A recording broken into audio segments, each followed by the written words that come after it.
அதிமுக கடுமையான டஃப் ஃபைட்டில் 128 இடங்கள் வரைக்கும் வெற்றி பெறதுக்கு வாய்ப்பு இருக்குது. துரைமுருகன் அவருடைய தொகுதியிலே அவருக்கு ரொம்ப டஃப்பாக இருக்குது. அதே போல் செந்தில் பாலாஜி தொகுதியிலுமே அவருக்கு டஃப்பாக இருக்குது. டிஆர்பி ராஜாவுடைய தொகுதியில் அவருக்கு வந்து டஃப்பாக இருக்குது. திமுக கூட்டணிக்கு 100லேருந்து 106 இடங்களும், அதிமுக கூட்டணிக்கு 120லேருந்து 128 இடங்களும், தாவேகாவுக்கு ஒரு இடமும் வெற்றி வாய்ப்பு இருக்கிறதா நம்ம எடுத்த கருத்து நமக்கு தெரிய வருது. சிறந்த முதலமைச்சர் வேட்பாளர் யார் அப்படின்றதுல எடப்பாடி பழனிசாமி அவர்கள் வந்து 33%, மு.க. ஸ்டாலின் அவர்கள் 30%, விஜய் அவர்கள் 20%, சீமான் அவர்கள் 15%, யாரும் இல்லை என்பது 2% பதிவாயிருக்கு.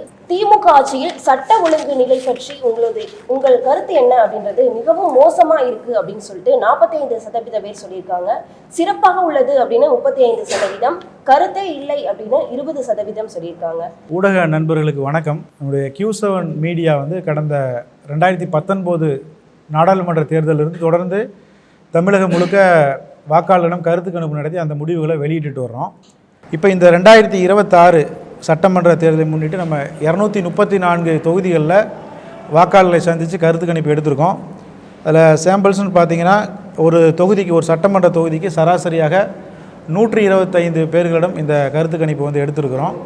ஒட்டுமொத்தமாக 29,250 பேரிடம் இந்த கருத்து கணிப்பு வந்து எடுத்திருக்கிறோம். சிறந்த முதலமைச்சர் வேட்பாளர் யார் அப்படின்றதுல எடப்பாடி பழனிசாமி அவர்கள் வந்து 33%, மு.க. ஸ்டாலின் அவர்கள் 30%, விஜய் அவர்கள் 20%, சீமான் அவர்கள் 15%, யாரும் இல்லை என்பது 2% பதிவாயிருக்கு. திமுக ஆட்சியில் சட்ட ஒழுங்கு நிலை பற்றி உங்கள் கருத்து என்ன அப்படின்றது மிகவும் மோசமா இருக்கு அப்படின்னு சொல்லிட்டு 45% பேர் சொல்லியிருக்காங்க.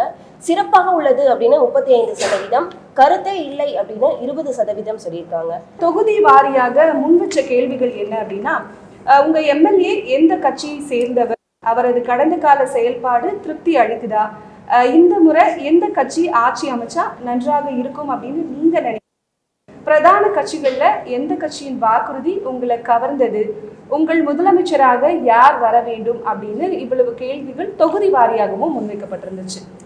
ஒட்டுமொத்தமாக சென்னை மண்டலம் அப்படின்னு நம்ம பார்க்கும்போது 37 தொகுதிகளில் திமுகவிற்கு 19 தொகுதிகளும், அதிமுகவுக்கு 17 தொகுதிகளும், தாவேகாவுக்கு ஒரு தொகுதியும் சாதகமாக இருக்குது.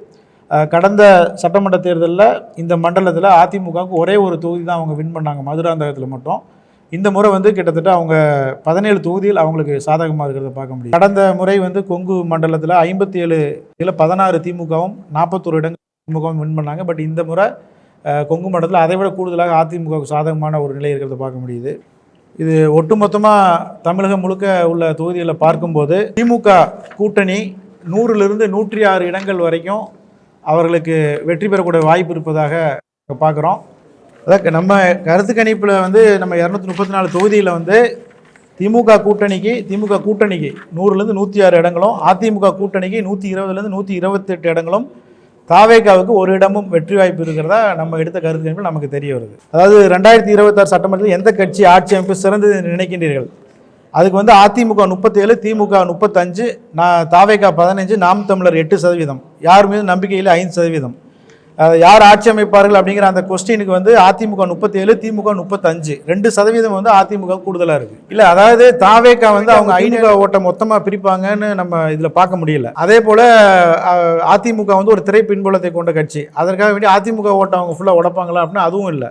அந்த ஓட் பேங்க் அப்படிங்கிறது அப்படியே இருக்குது. 2 சைட்லையுமே அவங்க ஈக்குவலாக தான் தாவேகா வந்து பிரிக்கிறாங்க. சீமானுக்கு வந்து வாக்கு சதவீதம் அப்படியே தான் இருக்குது. அவருடைய வாக்கு சதவீதம் வந்து குறையவே இல்லை. அதாவது அவர் ஏற்கனவே 8 வாங்கியிருந்தார். இப்போ நம்ம எடுத்ததில் வந்து பார்த்தீங்கன்னா கிட்டத்தட்ட 10 வருது. அவருக்கு நம்மளோட இதில் அவருக்கு கூடியிருக்கு, குறையல. அதிமுக கடுமையான டஃப் ஃபைட்டில் 128 இடங்கள் வரைக்கும் வெற்றி பெறதுக்கு வாய்ப்பு இருக்குது. நம்ம நிறைய இடங்களில் கடந்த தேர்தலில் ரொம்ப குறைவான வாக்குகள் அதிமுக தோல்வி அடைஞ்சிருக்கிறாங்க. அதெல்லாம் வந்து அந்த தொகுதிகள்லாம் பார்த்தீங்கன்னா நிறைய தொகுதிகளில் வந்து நான் தொகுதி வாரியாக வேணால் உங்களுக்கு நான் சொல்கிறனாலும் சொல்கிறேன். அதில் பார்த்தீங்கன்னா நிறைய தொகுதிகளில் திமுகவே வந்து வேட்பாளர்களை மாற்றிருக்கிறாங்க, குறைவான வாக்கில் ஜெயிச்சிருக்கிறாங்க. அந்த தொகுதியில் மீண்டும் திமுக வேட்பாளர் நிறுத்தலை, கூட்டணி கொடுக்குறாங்க, இல்லை வேறு இடத்துக்கு மூவ் ஆகிறாங்க. அந்த வெற்றி பெற்ற எம்எல்ஏ வந்து வேறு தொகுதிக்கு மூவ் ஆகிறாரு. அப்போ அங்கே ஏற்கனவே போட்டிட்டு குறைவான வாக்கில் ஜெயிச்ச அதிமுகவிற்கு அது சாதகமாக இருக்குது. இப்போ நிறைய தொகுதிகளில் இன்னும் குறிப்பிட்டு சொல்லணுன்னா துரைமுருகன் அவருடைய தொகுதியிலே அவருக்கு ரொம்ப டஃப்பாக இருக்குது. அதே போல் செந்தில் பாலாஜி தொகுதியிலுமே அவருக்கு டஃப்பாக இருக்குது. டிஆர்பி ராஜாவுடைய தொகுதியில் அவருக்கு வந்து டஃப்பாக இருக்குது. இப்போ பொதுவாக இப்போ KN நேரு, பெரியசாமி, சில பேருக்கு ரொம்ப பாசிட்டிவாக இருக்குது. பட் இந்த நான் குறிப்பிட்ட நபர்களுக்கு அவங்க தொகுதியிலே ரொம்ப டஃப்பாக இருக்குது.